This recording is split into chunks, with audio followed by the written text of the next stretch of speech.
This video is 5 mistakes to avoid during the summer garden season. One is not weeding. Weeding, unfortunately, even in 100-degree heat or 95-degree heat, probably need to spend a little bit of time each day thinking about getting weeds out of the garden, because if you don't, the weed seeds just, you know, they grow fast and furious, especially when you're getting thunderstorms. You're getting those basically nutrients falling from the sky. Your weeds really take off and they can take hold and then produce. So whereas this was one seed that germinated, it now on the back of the leaves, you know, has, you know, lots more seed coming, right? So this is vetch, a common vetch. I can't open that up right now. Okay, oh, on the back of that one, you see the seed form. I don't know if you'll be able to see the seed forming on the back of that, but you know, you're taking, if I don't pull this out now, you know, this thing's capable of producing hundreds and hundreds of seeds. Here's a purslane, or portulaca, people would call this, but this is not a hybrid one. This is not one that we would have put in our garden necessarily. It's just one that it was put here at some point and it's taken hold, and it seeded itself all over the place. But they start making flowers very small. You know, you can get a little purslane or portulaca, you know, this big with flowers on it. It's already producing seed, and it just will produce seed through its entire life. So we want to get these things out of the ground because I'm trying to lower the seed count. And so this is the one thing in the garden that really needs to be done kind of regardless of, you know, the conditions, you know, how hot it is. But just what we do is typically we'll just come out early in the morning and spend 30 minutes and go through. We've been able to, actually it took a minute to find a good spot to film this because we've worked on this for 5 straight years. You know, we've tried to stay on top of this, basically just getting the seed count down. The other thing is we've got fresh mulch out here, and it's got a barrier down that's preventing a lot of this from germinating. So we want to keep that. Had a few more weeds this year just because we let the mulch fade away just a bit more than we have in the past. Few things on weeding. Number one, when you pull the weed out of the ground, you are breaking the barrier of that mulch. And so that soil that's on those roots probably has more weed seeds on it. So you want to have a bucket or something with you to put these weeds in. You know, if you throw them out on your paths or throw them right back in the bed, you're potentially just that soil that's on there, even though that weed is definitely going to die. Even this morning, early in the morning, just pulling these out of the ground, they're fading because it's 80 degrees at 7 o'clock in the morning. But that soil that's on there is definitely, you know, a possibility. We have this, you know, our weeding hoe, shuffle hoe. This thing's got like 10 different names, and if I don't name all 10, a lot of times people, well, they'll be named down in the bottom. I just can never remember all the things people call this. I've just always called it a shuffle hoe because you just kind of shuffle back and forth with it. But it's good at decapitating weeds. But I don't use this in my beds, okay? Because I'm trying not to break the mulch barrier out here. So I'm going to do what I said I'm not going to do, and I'm going to throw this in that path right there. Typically, again, I'd have a bucket with me.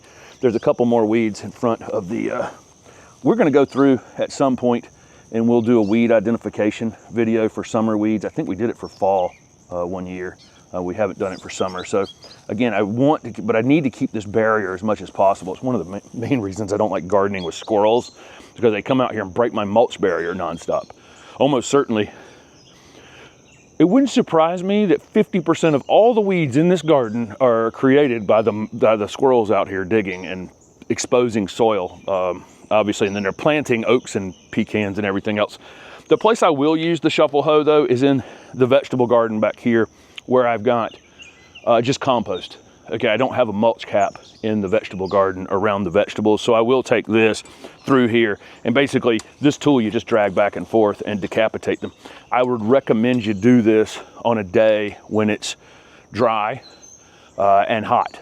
You know, so this is a task that I might go outside at 11 o'clock in the morning or 1 o'clock in the afternoon and just spend 5 minutes pulling this thing back and forth, because when you hit it, the sun's up high, that you're gonna have the best chance of killing that weed. You're not getting that whole root, taproot. There's a taproot on some of these weeds. You're probably not gonna get completely with this tool, but it does a pretty good job of controlling them over there. But I don't have a mulch cap in that area. That's the tool I use. In the areas where I have the mulch cap, pull before they seed themselves.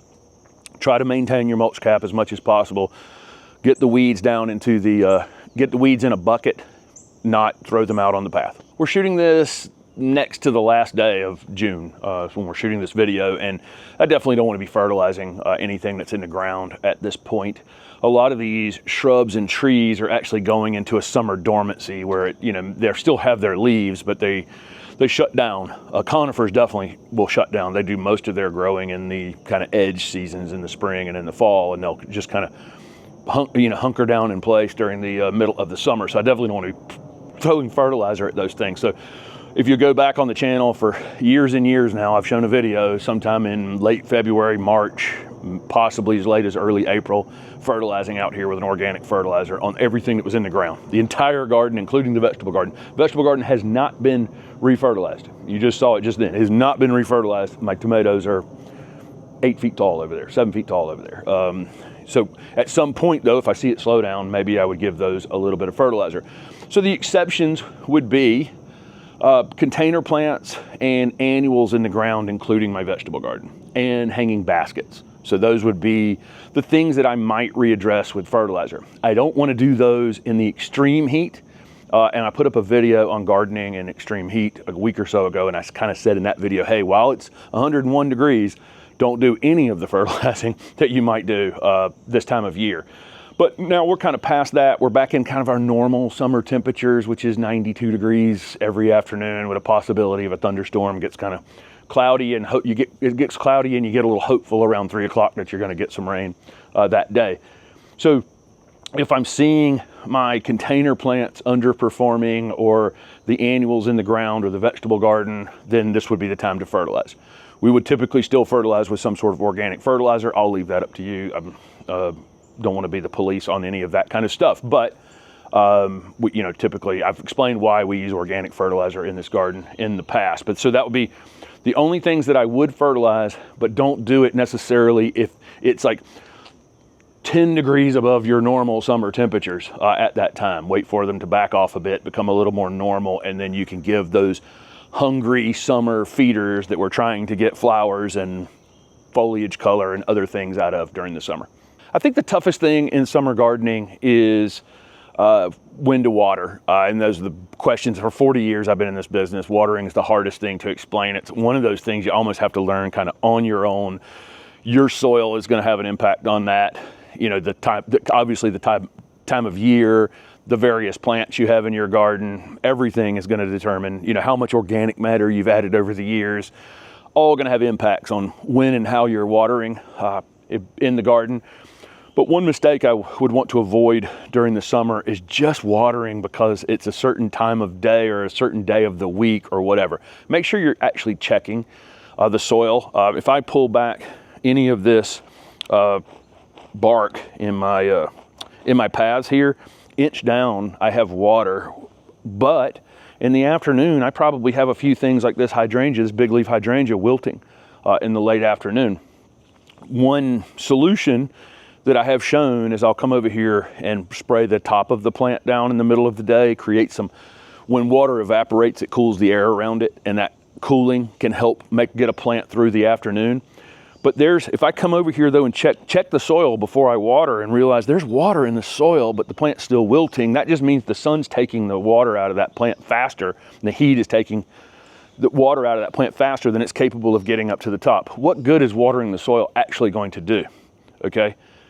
And you double down on the possibility of overwatering some things that are in that summer dormancy that I just talked about in the fertilizer part of this video, okay? If I water to the driest thing, so if I come out here in the afternoon, it's 92 degrees, and I walk around this garden, which is very resilient. There's this much organic material above this clay. It's a very resilient space. And I water the entire garden because two things are wilting out here in the middle of the afternoon without checking to see if there's actually any water in the soil, then I'm overwatering some of the other things that are in that kind of shutdown, hold on phase. Let me get through this next 60 days of 90-degree weather, and then I can get back to growing or get back to some sort of normal situation. So check before you water. Go down and around the base of your plant, see if they actually need it. If they're wilting, if they have water in the soil and they're wilting, you can try that hose down method. It may be something you need to put an umbrella over to get through the rest of the summer, and then you could transplant it later because it ended up in the wrong, you just got it in the wrong spot. Or maybe it'll adjust in time. But be careful not to, I have seen far more plants loved to death with water than I have underwatered and killed. If you underwater something, in all likelihood, unless you, obviously there are extremes of underwatering, but if I underwater this azalea, in all likelihood, it's just gonna shed some leaves. It's gonna compensate for that. I can recover from that, but I cannot recover from giving that azalea root rot by overwatering it. I really don't wanna be doing any general pruning here in the middle of summer, because when you cut on something, you can increase its growth. You actually can stimulate growth in it. And so, at the nursery, that's a technique we would actually use to grow plants faster. I would take a holly and let it grow 12 inches during the spring season, and sometime in the early summer we take 3 inches of growth off of that. That stimulate growth, put it back into a growth pattern, put it back into a growth pattern. I really don't want to do that in the garden, in the ground. I really want to, because of the stresses of the heat and maybe I have time to water, maybe I don't. It's not the nursery setting where I can turn on the irrigation and and get them growing, and we're monitoring things so closely. But in the ground, the only pruning I'm going to do, there's a couple exceptions. I'm not going to prune anything out here, except for I might do some deadheading. So as an example, on this butterfly bush, and I can come in here and take these spent flowers off. Some old butterfly bushes are actually invasive in some places, so taking these spent flowers that may have some seed in them, these don't appear to have any actual seed in them. Taking those off could be beneficial, just to not spread the seed, but also it just makes the plant look a little bit tidier. I'm not hurting the plant in any way. I'm not exposing any of the middle. If I came in here and pruned this hard, on the other hand, I'd expose foliage down in the plant that has not had sun on it. And on one of these hot days, it would maybe burn the inside of the plant. I'd set it back, potentially by hard cutting it right now, but I can deadhead it. So there may be some perennials, some annuals, something like this butterfly bush the continuous flowering things that I can get away with just pinching the dead flowers out of. The other thing that I might think about pruning is if you have ligustrum as a hedge, or you have some other potentially invasive plant in your area. Those things would have flowered in the spring. In fact, you can turn to the right, Steph. There would be an example across the path there. That is a giant Japanese ligustrum there. I can't obviously prune that thing because it's 35 or 40 feet tall at this point, but everything you see on that plant is a seed that's forming right now. So every one of those flowers from a month or so ago is now forming a seed up there, and those seeds are, again, they're invasive. So if you have any of those potentially invasive plants and they've flowered, prune that stuff off, and then you won't end up with those seeds all over your garden. But otherwise, I probably wouldn't do a whole lot of pruning during the peak summer months. The fifth mistake to avoid in this peak summer heat would be transplanting. I'm going to have an exception to this because everything in horticulture has an exception in just a minute. This nightlight Chamaecyparis, we have 2 of these in the garden. This one was actually put in a container for a long time, and I had it limbed up. We had some other things planted around it. We'll do that with conifers. We'll get small conifers and we'll grow them out for a couple seasons in various different ways. Then when we got to the point where we could garden right in front of the house here, because there were some other things to remove, we had this and popped it in the ground. We're actually got an idea for something else that we would actually like to go into this spot. So this one we're actually going to dig up and give away at some point. We'll occasionally pull something up and put it out on the street for Facebook Marketplace. But if I took this conifer out in the peak of the summer, the odds of that person who's going to inherit that plant being successful with it in the peak heat of summer is probably very low. So I would, if the plant's under some sort of stress, again, if it was wilting or it was being burned by the sun, it's in a difficult situation, I might just put an umbrella over it, do something to protect it in the short term, but wait until it cools down, the nighttime temperatures cool down later in the fall. In terms of actual planting, I actually will plant into the ground pretty much 12 months out of the year. I'll put things in the ground, and I'm actually doing some planting this week. I will, make sure that the spaces that I'm putting things in, I can get a water hose too and that kind of thing, because, during the peak of the summer. But taking something out of a container and putting it in the ground is far less stressful than ripping this thing out of the ground. The biggest thing about transplanting is I don't know which direction the roots go.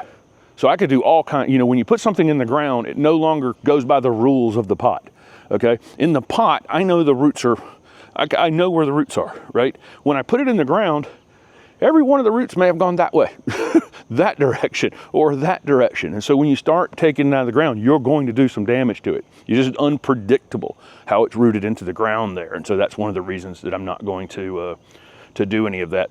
The one exception to digging something out of the ground that I might do right now is if I planted something just recently, like the last 4 or 7 or 8 weeks, and that plant's under some sort of stress and I just can't figure out the watering on it. I may be overwatering it. I may have put it in a place where it's too wet. That's something I might pull out of the ground because it's probably not going to have rooted in any other direction. And I can get it back in the container and leave it in the container and then maybe readdress planting it in the fall. So that'd be, you know, one exception maybe to me pulling something out of the ground. But something that's been in the ground for 2 plus 3 years, 5 years, 10 years, peak summer is probably not the time to be pulling that thing out of the ground. That's a fall or a winter or late or early spring project. So there you go. There's some 5 mistakes I would avoid here in the summer garden. But that weeding thing, that weeding thing at the beginning, the reason that was at the top is that continues to be a need in the garden. Otherwise, that just gets worse in time if you're not addressing it.